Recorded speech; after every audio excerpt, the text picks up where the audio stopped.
Hello everyone, welcome to EduTap. So in today's 50 days 50 mark series, we'll be discussing the topic ethical dimensions for employees.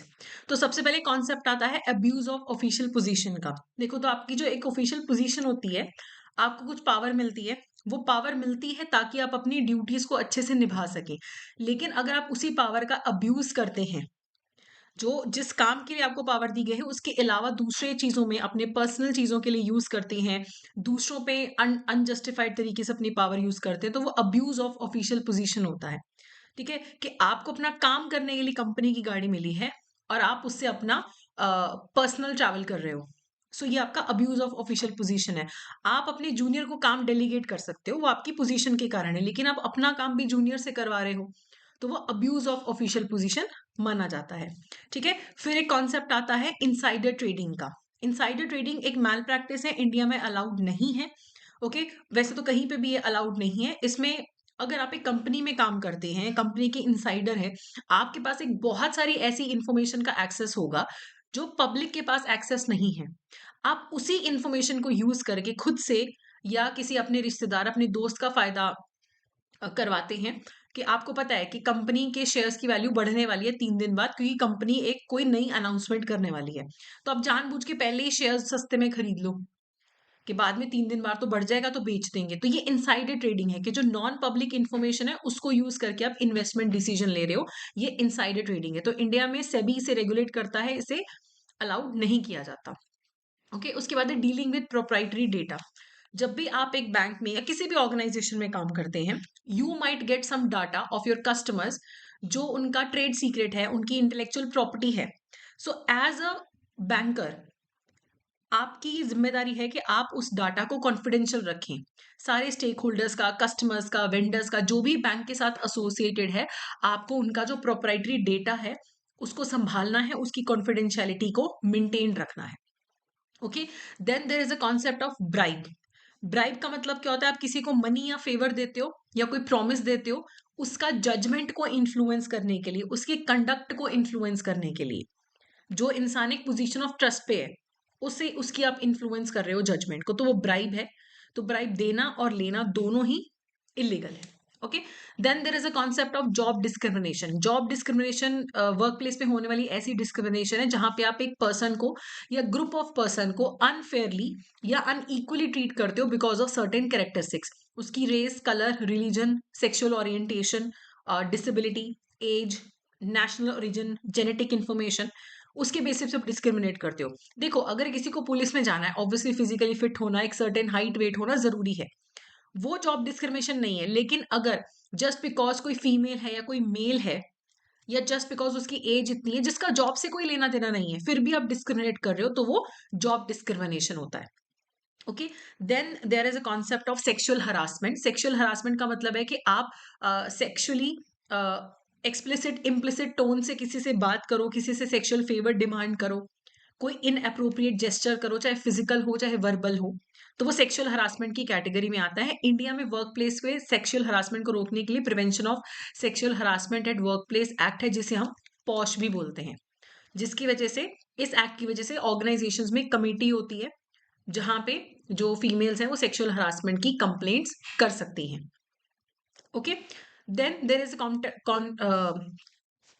There is a concept of conflict of interest. ठीक है, तो conflict of interest में मान लीजिए कि आपके personal और आपके जो प्रोफेशनल इंटरेस्ट हैं वो आपस में कॉन्फ्लिक्ट कर रहे हैं। एक इंडिविजुअल के पर्सनल इंटरेस्ट होते हैं, उसकी फैमिली, फ्रेंडशिप, फाइनेंशियल जो उसकी सिचुएशन है उसका वो पर्सनल है। उसका जो वर्क प्लेस पे काम है, जजमेंट है, एक्शन है, उसमें अगर कॉन्फ्लिक्ट आ जाए तो वो कॉन्फ्लिक्ट ऑफ इंटरेस्ट होता है। अगर आप एक इंटरव्यू पैनल में बैठे हो, आप इंटरव्यू ले रहे हो और इंटरव्यू देने आपका कोई रिश्तेदार आता है, तो वो कॉन्फ्लिक्ट ऑफ इंटरेस्ट हो गया, क्योंकि आपकी जॉब कहती है कि आपको बिल्कुल सही से काम करना है, और जैसा वो परफॉर्म कर रहे हैं इंटरव्यू में उस हिसाब से मार्क्स देने हैं।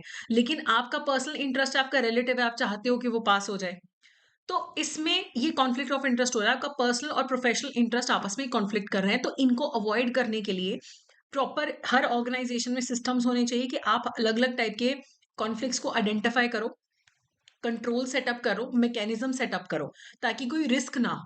और सारी पार्टीज अगर फुल डिस्क्लोजर करें तो कॉन्फ्लिक्ट ऑफ इंटरेस्ट को अवॉइड किया भी जा सकता है। जैसे अगर ये इंसान जो इंटरव्यू ले रहा है वो पहले ही डिक्लेयर कर दे कि ये मेरा रिलेटिव है, कॉन्फ्लिक्ट ऑफ इंटरेस्ट है, I should not be sitting in the panel. So ये कंट्रोल्स होने चाहिए।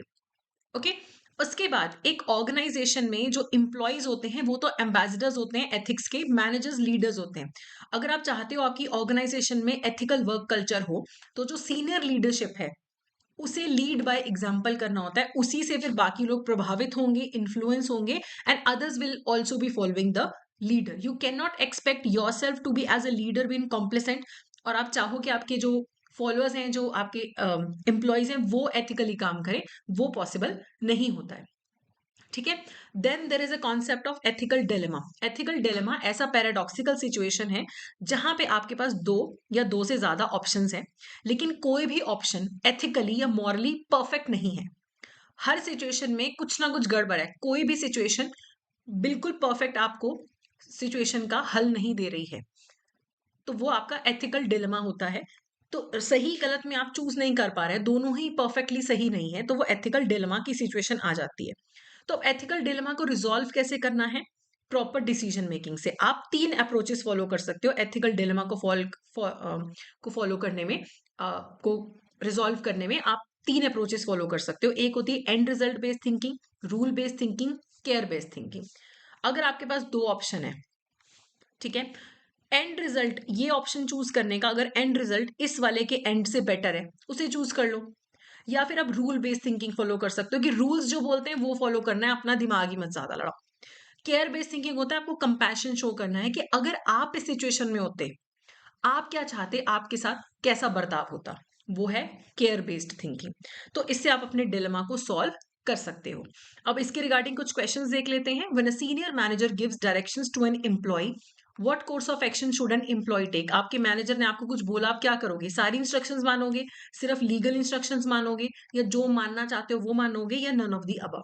तो अगर आपका मैनेजर आपको कोई इंस्ट्रक्शंस दे रहा है तो आप सिर्फ लीगल इंस्ट्रक्शंस को ही फॉलो करोगे।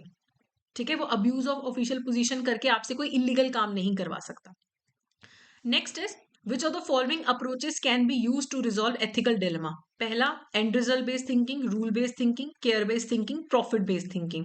अगर आपको एथिकल डिलेमा को रिजॉल्व करना है, क्या करें क्या ना करें की स्थिति है, तो and result based thinking, rule based thinking, care based thinking होती है। So all except for profit based thinking नहीं करनी है, वो फिर उसमें एथिक्स का एंगल नहीं रहता ना। चलिए, अगला है conflict of interest can arise between. Conflict of interest किसके बीच में हो सकता है? बैंक और क्लाइंट के बीच में हो सकता है, इंप्लॉइज ऑफ द बैंक के बीच में हो सकता है, ठीक है, employee of a bank and client के बीच में हो सकता है, ठीक है, एक बैंक और उसके मल्टीपल क्लाइंट्स के बीच में कॉन्फ्लिक्ट ऑफ इंटरेस्ट हो सकता है।